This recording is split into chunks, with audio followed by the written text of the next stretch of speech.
محترم ناظرین، السلام علیکم ورحمۃ اللہ وبرکاتہ۔ ایک بہت اہم سوال یہ آیا ہوا ہے کہ حالت جنابت میں تلاوت قرآن اور ذکر اذکار کرنے کا کیا حکم ہے؟ الجواب باللہ التوفیق۔ بسم اللہ الرحمن الرحیم۔ حالت جنابت میں قرآن کریم کی تلاوت تو بالکل جائز نہیں ہے، البتہ ذکر دعا والی قرآنی آیات بطور ذکر اور دعا پڑھی جا سکتی ہے۔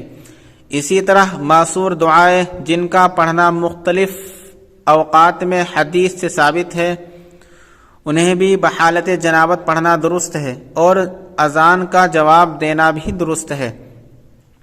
اسی طرح درود شریف، تیسرا کلمہ اور استغفار وغیرہ بھی حالت جنابت میں پڑھنے کی گنجائش ہے، لیکن بہرحال بہتر یہی ہے کہ آدمی غسل کر کے پاکی کی حالت میں دعائیں وغیرہ پڑھے، یا باقی اگر کسی وجہ سے غسل میں تاخیر ہو جائے تو تلاوت قرآن کے علاوہ تمام معمولات پر عمل کر سکتا ہے۔ بحوالہ فتاوی دارالعلوم دیوبند۔ ویڈیو پسند آئے تو لائک کیجیے، شیئر کیجیے اور چینل کو سبسکرائب کر دیجیے۔